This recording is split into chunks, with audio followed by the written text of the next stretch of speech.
Hey guys, and welcome back to White Knight Chronicle Let's Play Part 25. In the last part, we did a thing where we fought a giant armored dragon, and then a crab monster, and our main hero got crabs. And also, Caesar can now turn into a dragon.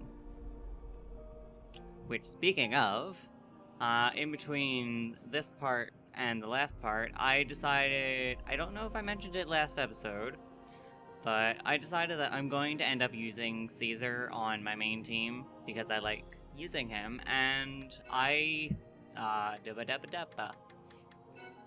good at talking. I gave him his skills, so here are all the skills that I equipped him with. Caesar is mainly a spear user, and he comes equipped with knowing heal, which is nice, but eh.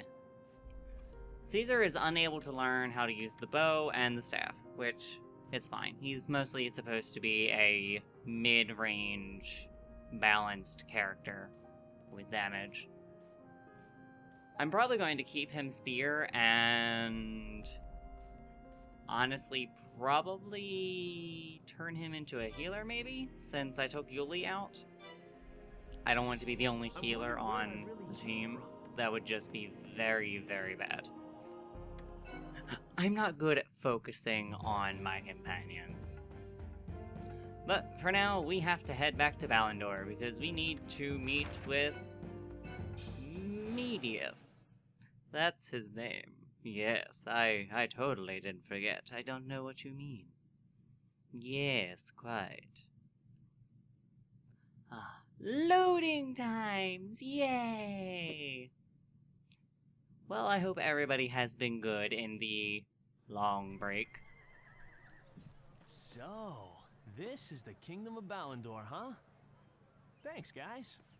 I appreciate you tagging along. Who's tagging along, funny man? We all need to find Medius and ask about the knights. All right. My mistake. So, Leonard, since you're the local expert, how about telling us where this Medius guy lives? Heck if I know. I've never heard of the guy before. What? Some expert. All right, let's just start by asking around, shall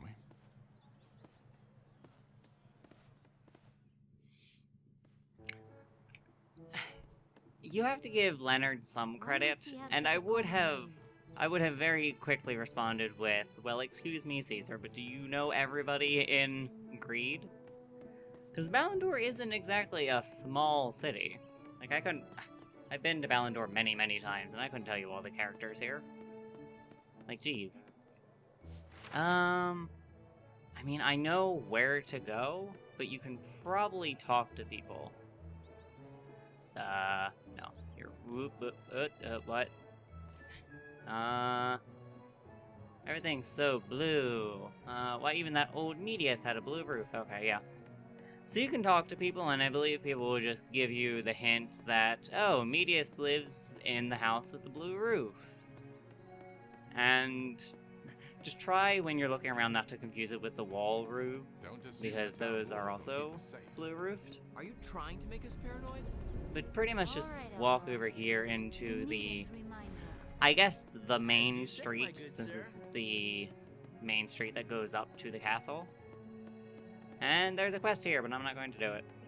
Too much work. If I ever do the second game, I'll do the quests, because they're a lot easier to do in there, because of the extra areas.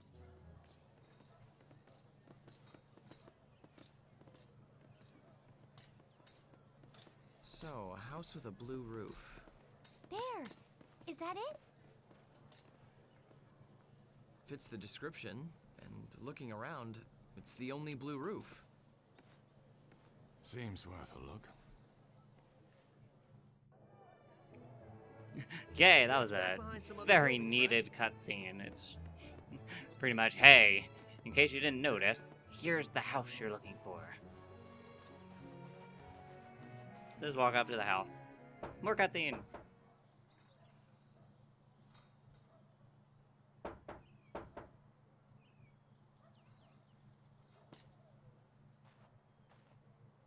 Are you looking for someone? Yes. We heard a man called Medius lives here. Oh dear, I suppose you didn't know. Medius passed away just last year.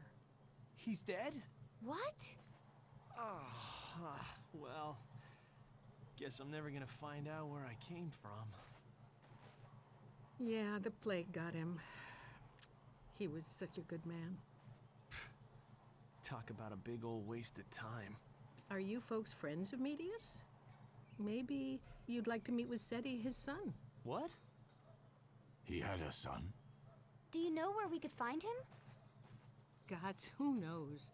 He might have gone to the cave in the south looking for rocks. But he's been gone these past 2-3 days. I do hope he's all right. Oh, nah. I needn't worry about that one. By cave, ma'am. You mean the one on Balandor Plain? Aye, that's the one. Oh, now listen to me gab away like I don't have 1,000 things to do. Well, best of luck finding him. Good day. A cave? Doing what? Looking for rocks? Come on, I bet he's inside the house right now having a good laugh. No.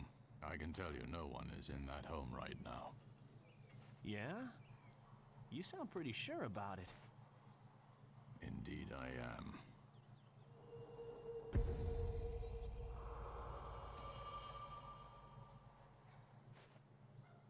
Interesting. Come on. The cave's not far away. You know, I never actually noticed this, but Kara and Caesar have the same eyes. It's not related in any way, and it's not a hint to anything. Just something I never noticed was that they have the same eyes. But yeah, Caesar seemed to have an interesting look when staring at Eldor.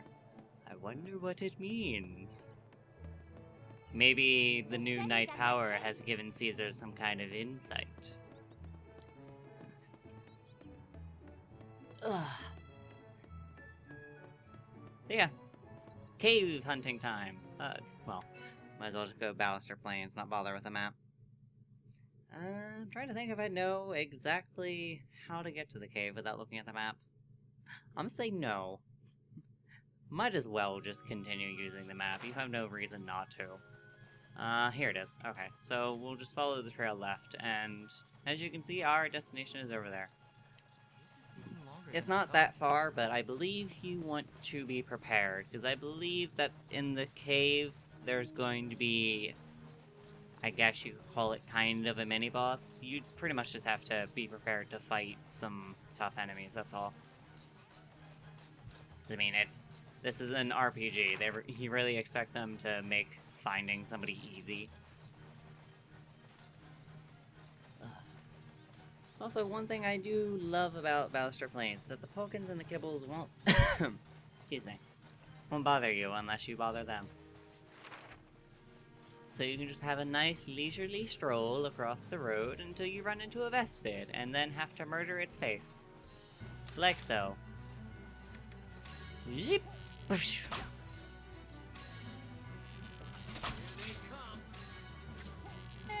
3 hits of a double knock isn't too bad.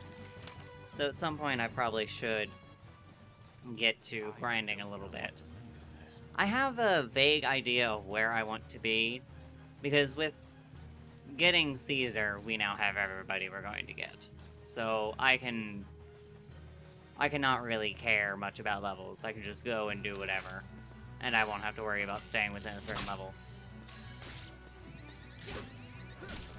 Based on the numerous amount of times I've beaten the first game, which I think is around 4 times I've beaten the first game story, you want to be somewhere around level 40, 45. You could go until the level cap. Actually, I don't know if in this version it keeps the Winter Chronicles 2 level cap, but in the original game, level cap was level 50.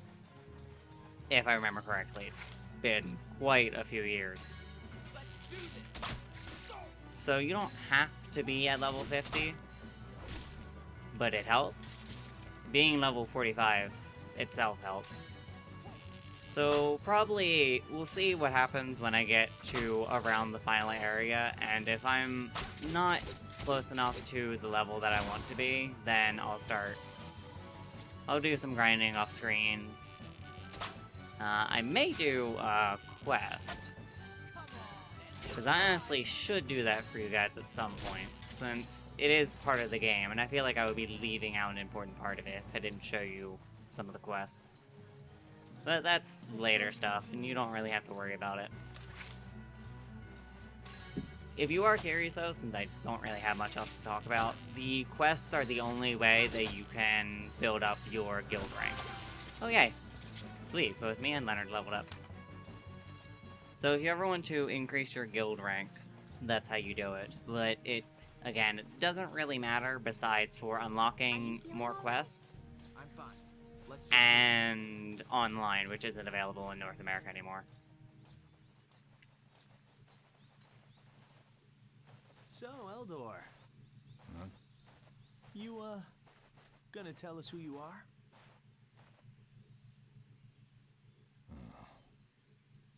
Ever since I got the Ark, things have started to look kind of different to me.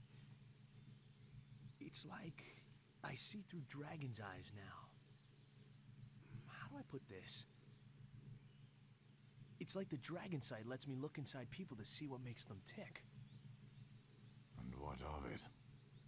Well, you sort of jump out at me now. I look at you and there's something about you that just seems out of kilter, you know? No offense. I'm just a humble traveling man. You're talking nonsense, my boy. No one has the power to look into another's heart. Nonsense? Thanks a lot.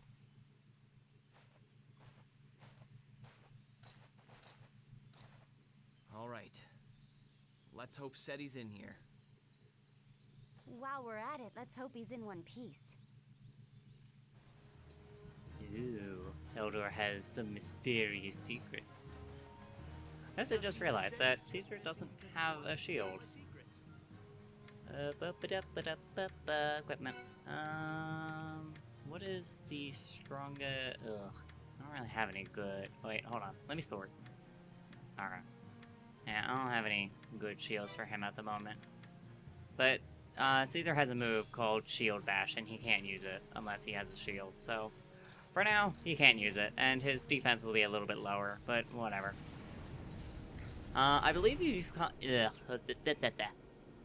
come to this cave anytime before having to go find Seti.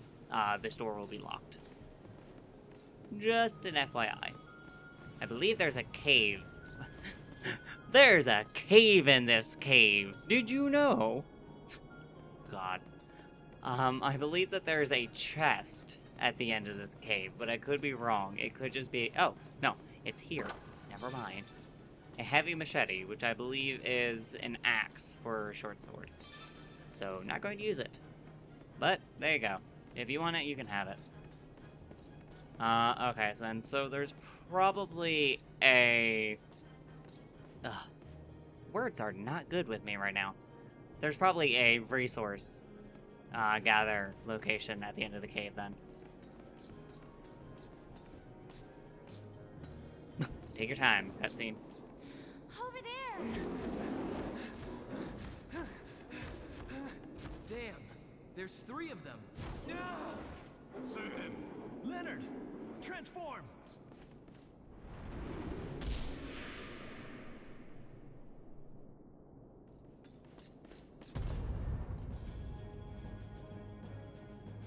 The Black Knight. Why is he here? Oh. Reinforcements, huh?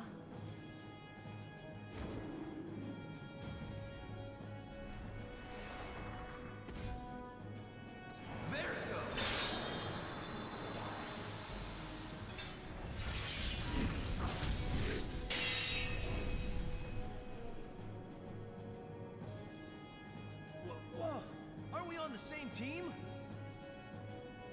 Take cover!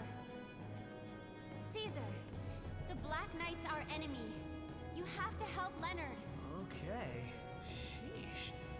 This is getting complicated.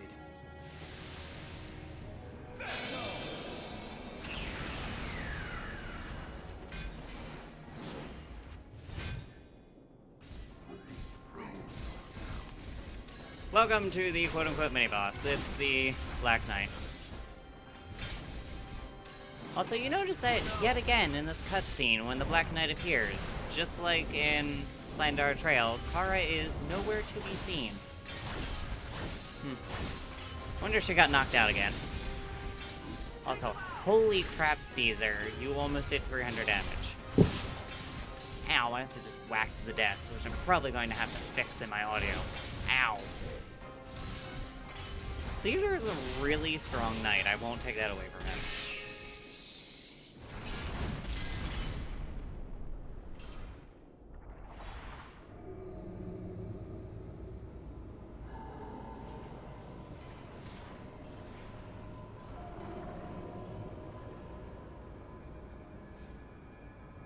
The Knight's power. It's resonating. What does that mean? They're making each other stronger.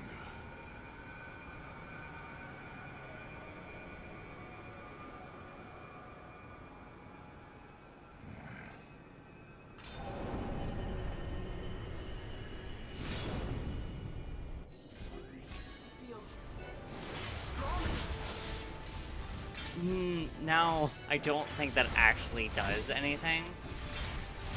It's more an introduction to the fact of the resonating of the arcs.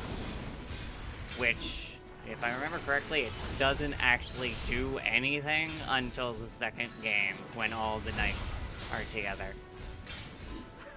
Yes, go figure, all the knights are going to have to be in one room at some point. So for now, don't worry about it, it's fine. And I mean, if the Black Knight wants to just continuously focus on Caesar, I won't care. My main goal with the Black Knight is always just to continuously hit his leg until he gets knocked down. Though, granted, if Leonard keeps missing, that won't exactly be the easiest choice. And also, only thing bad about Caesar is that he likes to use Worm Dance, so it kind of wastes his MP, but with these required battles, it isn't that bad, because you can't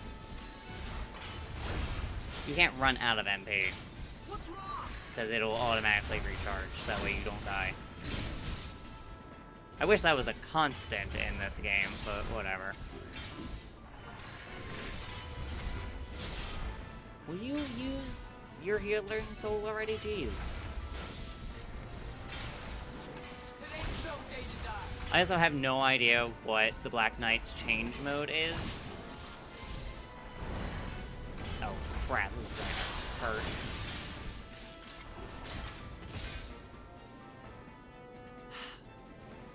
Wait, we all got knocked down. That was great timing, jeez.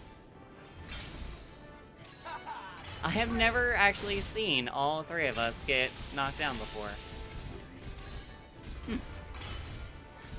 Well, welcome to the joys of Let's Playing. Weird shit happens all the time. Come on. I cannot wait until we get a better sword for the White Knight. Granted, also probably wouldn't hurt if I leveled up a little bit. Because the fact that Caesar's doing more damage, just naturally, slightly bothers me.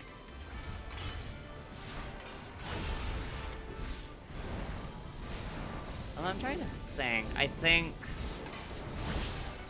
the Dragon Knight might be more offensive based than the White Knight, who is supposed to be more balanced thanks to his shield. I'm a heal, so that way I don't fail this fight. I would appreciate it if that didn't happen.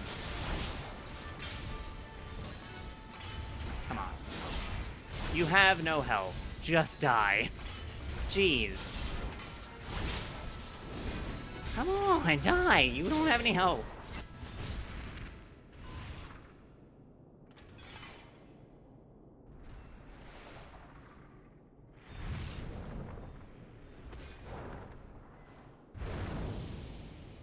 It's great that he always has a convenient hole to fly out of.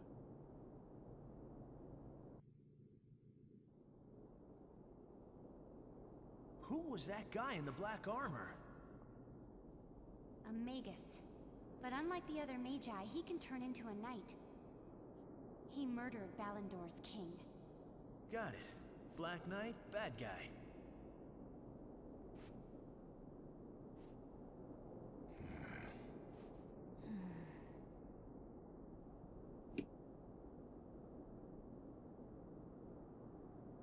Well, you lucked out.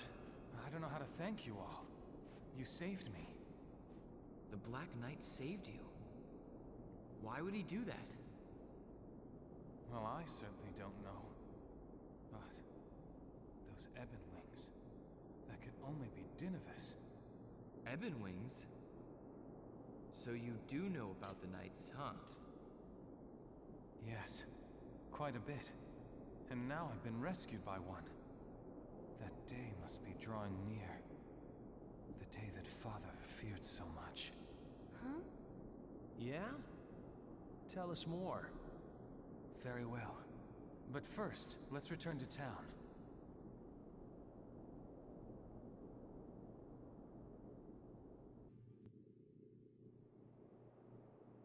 You see, when my father Medius died, he told me all about the secret of the Knights.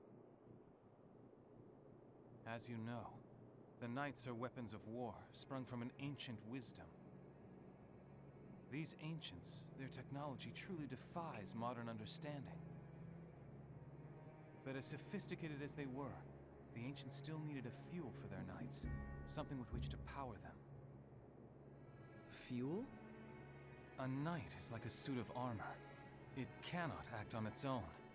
To move, to fight, each knight requires the power of a person's soul. What? So wait, we've been lending out our souls so that they can fight? Essentially, yes. A pact maker with the right qualities offers his soul, and the knight is transformed into the mightiest of warriors. The right qualities. Of course, the men who made these invincible weapons, they feared that the pact makers might turn on them. So they took an extra precaution. They used the souls of newborn infants to power the knights. Babies? Yes. The armor itself learns from its battle experience, and can then fight on its own. The soul is enough. It does not need a higher intelligence. The creators saw that if they used an infant's soul, still innocent, they could maintain complete control of their weapons. So they turn babies into killing machines? That's evil, man. What the hell? What kind of war was this? A long time ago, during what's known as the Dogma Age, two great forces struggled for control of the world. They were called Ishrenia and Athwan. Their fortunes waxed and waned, but neither could ever gain the upper hand. In a bid to finish the war once and for all, Ishrenia created the Knights, and just like that, the tides changed. Before long, Athwan stood on the brink of defeat. But the Athwani forces made one last desperate counterattack. At the price of many lives, they used sealing magic to entrap the Ishrenian Knights. Without their superweapons, the Ishrenians were overwhelmed by the Athwani spellcasters. Now, it was their turn to be pushed to the edge of defeat. However, before the Athwani could finish off their foes, they turned against themselves and their empire collapsed into civil war. Eventually, both civilizations, Ishrenia and Athwan alike, faded away. For all their sacrifices, neither side ever gained ultimate victory. In the end, their bloody struggle was all in vain.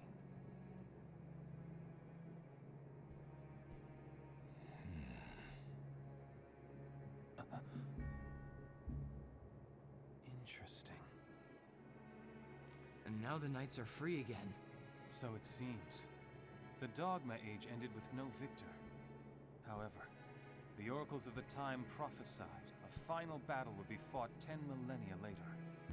The souls of the Ashrenian Emperor Medorus and the Ethwani Queen Murius would both re-emerge and settle their great conflict once and for all. And these prophecies, you think they're coming true now? I do. It's what Father feared more than anything else. So wait, maybe... is that why Medius put me in someone else's care? I'm sorry, but that answer will have to wait. Someone has been watching me these last few days. It's not safe for you to be here. We need to leave, and the sooner the better. Leave and go where? The place where this all began. Cinca Village. Cinca Village? You'll understand once you're there. About the knights and more. We must hurry. Our only defense against the crisis Father feared is knowledge. I have to prepare for the journey. Meet me at the east gate of Balandor. Please, go now. Right. You haven't revealed who you really are.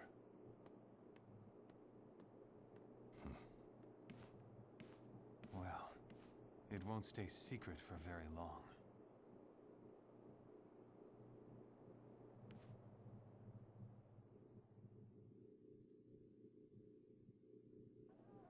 What do you think's in Cinca Village? And with that, I will end the episode here with the mysterious nature of Eldor wondering who he really is, and with our journey to the forgotten Cinca Village to find out more about the knights and the past of the Night Wielders. So, until then, see you guys later. Bye.